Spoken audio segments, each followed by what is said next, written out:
نحمده ونصلي ونسلم على رسوله الكريم أما بعد فأعوذ بالله من الشيطان الرجيم بسم الله الرحمن الرحيم ولقد ذرأنا لجهنم كثيرا من الجن والإنس لهم قلوب لا يفقهون بها ولهم أعين لا يبصرون بها ولهم آذان لا يسمعون بها أولئك كالأنعام بل هم أضل أولئك هم الغافلون بارك الله لي ولكم في القرآن العظيم ونفعني وإياكم بالآيات وذكر الحكيم أستغفر الله لي ولكم ولسائر المؤمنين واستغفروه إنه هو الغفور الرحيم سبحانك لا علم لنا إلا ما علمتنا إنك أنت العليم الحكيم رب اشرح لي صدري ويسر لي أمري واحلل عقدة من لساني يفقهوا قولي رب يسر ولا تعسر وتمم بالخير وبك نستعين يا فتاح يا فتاح يا فتاح صدق الله العظيم وصدق رسوله النبي الكريم الأمين السلام عليكم ورحمة الله وبركاته وعليكم السلام. Alhamdulillah, it's a blessing of Allah subhanahu wa ta'ala that He has given me and you the ability and tawfiq to participate in this gathering.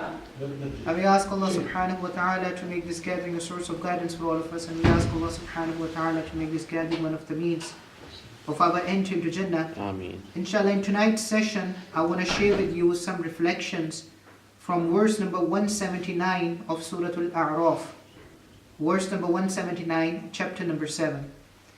And inshallah, I will be sharing some reflections with you from this ayah, some other places of the Quran, and one hadith of Rasulullah sallallahu alaihi wasallam. So in the Quran, especially in Surah Al-Mu'minun, Allah subhanahu wa ta'ala says that the believers, they are going to inherit the Jannah. Believers are going to be able to inherit the Jannah. Ulaika humul warisun. They will be the inheritors of Jannah. And when you think about inheritance, what comes in your mind? When you think about inheritance, you think about something that is left behind, that is already put in your name. You don't have to make any effort for it. When the time will come, you will acquire it automatically. So when I read this ayah, I was a bit confused. And it got me thinking that why we Muslims, we will just inherit the Jannah? I mean, we don't have to make any effort for Jannah? Is that so cheap? Is it already put in our name? Don't we have to make any kind of effort? Don't we have to make any kind of sacrifices for that? And I asked my teacher, because I was a student at that time, so I asked my teacher, and he gave me this beautiful hadith of Rasulullah sallallahu alaihi wasallam, in which he explains this idea. He describes this idea by saying, and it's an authentic narration you will find in almost all the books of a hadith, that Prophet sallallahu alaihi wasallam said, Allah subhanahu wa ta'ala has created a home in Jannah for every single human being that is ever created. For all human beings, there are homes in Jannah. All of them, for the entire humanity. Now when people will go into Jannah, of course not everyone will be able to go to Jannah. So when the believers will go into Jannah, they will go into their homes. And when they will go into their homes, they will find right next to their homes some other homes that are empty. Because these homes were built for people to go into Jannah with, but these people don't want to go to Jannah. They refuse to go into Jannah, so these homes are empty.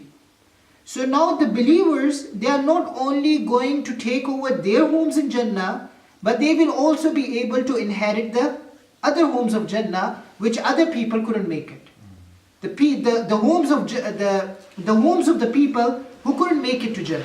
So that's why Allah subhanahu wa ta'ala says that these people, the believers, they will inherit Jannah. Now, when you think about it, that Allah subhanahu wa ta'ala has created homes for every single person in Jannah, you think that, is Allah going to build all these homes in the lowest portion of Jannah or in the lowest level of Jannah? Because not everyone can go to the highest level of Jannah, right? And what is the highest level of Jannah? What do we call the highest level of Jannah? Prophet ﷺ told us, when you make dua for Jannah, you don't just make dua for Jannah. What Jannah you ask for? Jannatul Firdaus. So it's the highest level of Jannah. It's the highest Jannah. So after I got this answer, I started thinking, if Allah is building house for the entire humanity, then they should be in the lowest level of Jannah. Not everyone can go to the highest level of Jannah. And subhanAllah, In the same ayah of Surah Al-Mu'minun, Allah subhanahu wa ta'ala says, أُولَٰئِكَ هُمُ الْوَارِثُونَ الَّذِينَ يَرِثُونَ الْفِرْدَوْسِ. That the homes that are built for the people, originally they all are built in Firdaus, which is the highest level of Jannah, subhanAllah. So keep that in mind, inshallah, and now understand this ayah, verse number 179 of Surah Al-A'raf. Because this verse, it seems to be talking about the opposite thing. We are saying that Allah has created homes in Jannah for every single human being. But when you listen to this ayah, probably you find it opposite to the thing that we just understood. So Allah subhanahu wa ta'ala says, again, verse number 179, chapter number 7, Surah Al-A'raf. Allah subhanahu wa ta'ala says, وَلَقَدْ ذَرَأْنَا, indeed I have created, we have created, لِجَهَنَّمَ, for Jahannam, كَثِيرًا مِنَ الْجِنِّ وَالْإِنسِ, a lot of jinn and a lot of human beings. We have created for Jahannam a lot of jinns and a lot of human beings. And you know this translation here, for, I don't agree with it and I don't like it. Personally, I know I'm a student of knowledge, but I will give you a dalil that why don't I like this word for. That Allah created many human beings and many jinn for Jahannam. I don't like this word for here, the translation of the word for here. Because there are other places in the Quran where Allah subhanahu wa ta'ala explained the reason for which He created human beings. So yes, we know this one ayah that Allah subhanahu wa ta'ala has created everyone for His worship. وَمَا خَلَقْتُ الْجِنَّ وَالْإِنسَ إِلَّا لِيَعْبُدُونِ. But there is another ayah which we never mention when we talk about the purpose of our existence. What is that ayah? إِلَّا مَنْ رَحِمَ رَبُّكَ وَلِذَلِكَ خَلَقَهُ. Allah says, I have created you so that I can show you my raham. I can show you my mercy. وَلِذَلِكَ خَلَقَهُمْ. That's why I have created you. This is what Allah is saying Himself. Allah said, for that purpose alone, I have created you. In other words, the goal of Allah subhanahu wa ta'ala is not to create us and then to throw us into fire. That's not the goal of Allah. The goal of Allah subhanahu wa ta'ala is to create us and then to put us in Jannah. So when we look at this ayah, how come then this ayah is saying that Allah is saying that I have created many human beings and many jinn for Jahannam? The word li here, that's why I will really like you people to hold Quran, to have Qurans in your hands next time when we have a tafseer session, so you can understand these words, because it's a tafseer session. It's not just some kind of lecture that we are listening to. It's a tafseer session. The word here, which we need to understand, is li jahannama. The word li here, because Alama Zamakhshari rahmatullah alayhi says, the word li here is in the ma'na of ilah.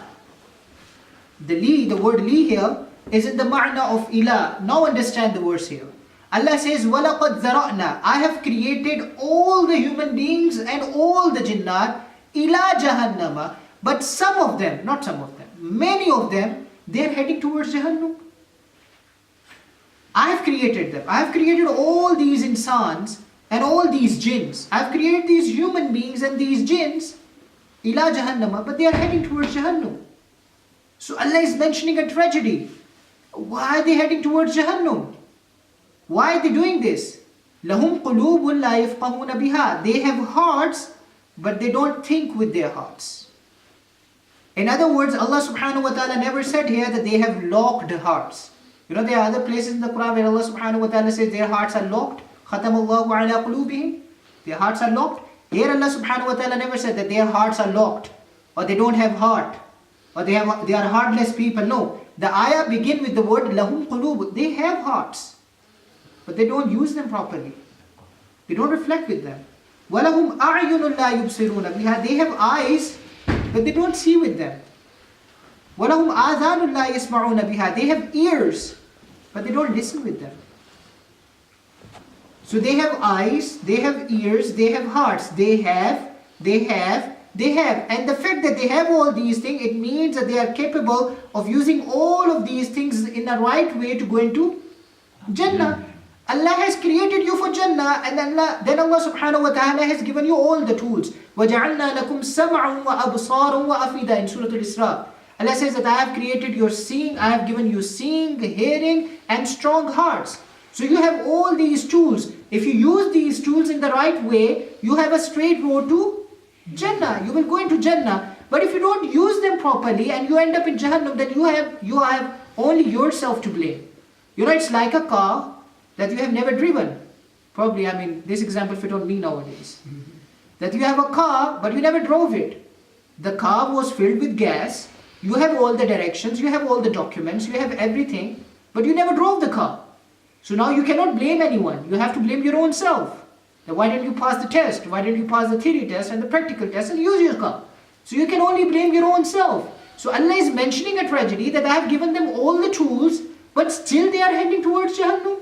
Now let's talk a little bit. Just give me 5 to 8 minutes more, and we will talk a little bit about what does it mean to have a heart but not thinking with your heart. Because when you think about thinking, what comes in your mind? Heart or your mind? Your brain. Brain thinks. Heart does not think. It doesn't think, right? But Allah is saying you're not thinking with your hearts. Subhanallah. He's saying you're not thinking with your hearts. And not just thinking, the word fiqh is used here. لَهُمْ قُلُوبٌ لَا يَفْقَهُونَ. The word fiqh is used here. And fiqh means deep understanding. You are not thinking with your hearts. What does it mean? Okay, the thing is, when we talk about the revelation, when we talk about the verses, when we talk about our iman and faith, it lies inside the heart. It lies inside the heart. So we should think without. And let me give you some examples, then you will understand, inshallah. There are two boys sitting here, so probably they don't understand what does it mean thinking with the heart. And I never understood it, by the way. When I was reading all these verses, I never understood it as well. You know, I'm walking down a street, and maybe I'm walking down a street with a geologist, or with a botanist, someone who studies plants. And we are walking down a street, and we look at a tree. And he can tell me everything about that tree. That what kind of tree is this? How old is that tree? What is the best environment to grow that tree? Is it about to die or not? He can tell me all of this stuff about the tree that I don't know, because I'm not a botanist. I've never studied plants. And I don't know what that tree is all about. So I don't know anything about that tree. But you know what? If I look at the tree from my heart, not only from my brain, if I look at that tree from my heart, I will see that Allah subhanahu wa ta'ala can bring life out of dead. Because that tree, if you think about it, that tree at one point it was a seed, it was dead, and then Allah brought life out of it. So I look at the tree and I am reminded of my own mortality, that I am going to die one day as well. And Allah will bring life out of this dead body as well on the day of judgment.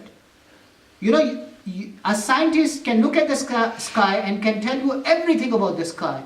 But when I look at the sky, I see humility. When I look at the sky, I remember the verse of the Quran where Allah says, "Hal tara min futur?" Can you see any crack up there? Can you see anything up there? Any cracks up there? Any deficiency up there? I'm reminded of that ayah.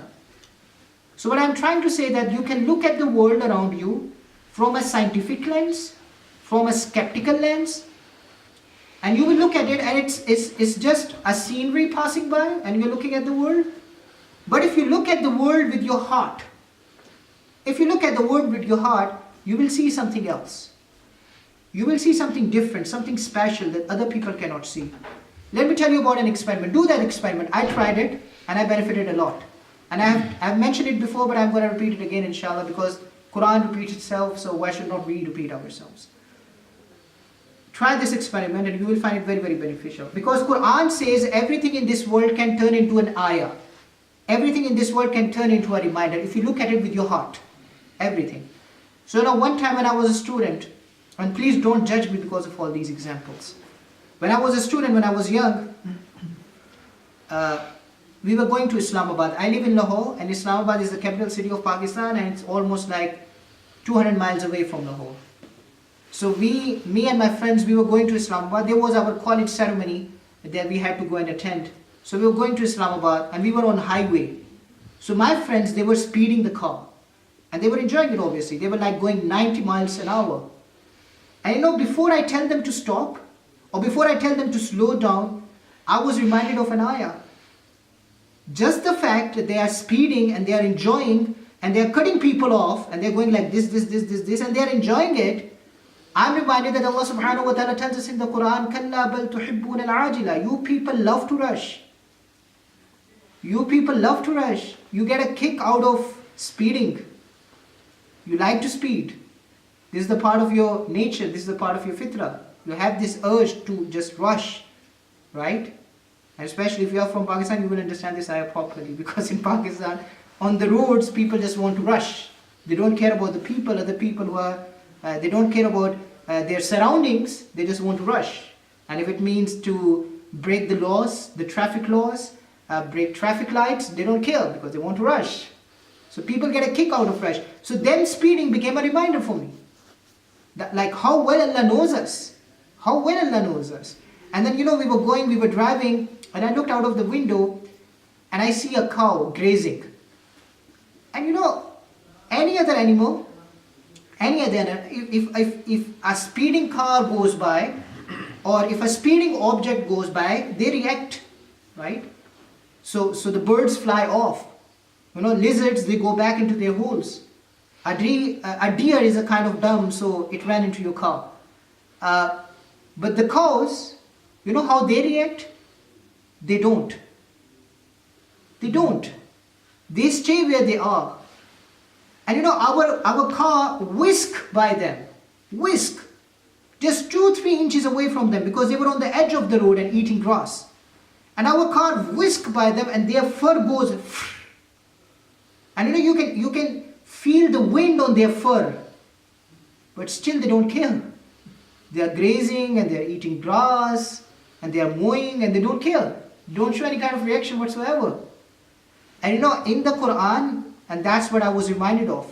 In the Quran, when Allah talk about heedless people, when Allah talk about the people who never take benefit, who never take advantage of the reminders of Allah subhanahu wa ta'ala, Allah always compared them to kettles. There are so many animals, but Allah never compared the heedless people to any other animal. Allah always compared them to cattle, because every other animal, they have reflexes. They show reactions. A cow doesn't show reaction. Never ever show reaction. So Allah says, Ulaik, in the same ayah that we are discussing tonight.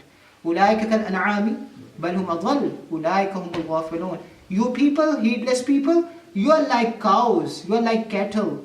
Bal hum adall, you are actually worse than them. Ulaika humul ghafilun, you are so lost. You are so, what bigger example of heedlessness than a cattle, right? So, and then again we were driving, and I saw this big billboard, and it was a billboard about buying houses.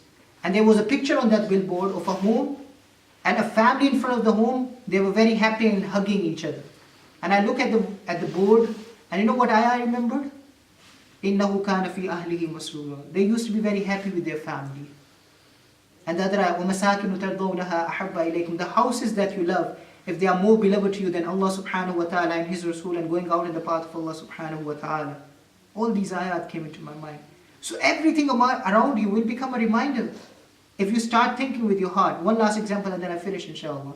I was walking down with my friend in Lahore. I have a friend in my country back home. I have a friend, I consider him my teacher, even though he's the same age as mine, but I consider him my teacher, and he's a very thoughtful person. So we are walking down a street, and he saw a blade of grass. We are in the city, and he saw a blade of grass, coming out of 2 plates of concrete. Sometimes you see a space in 2 plates of concrete on a sidewalk or on a curb, and there was a blade of grass sticking out of it, coming out of it.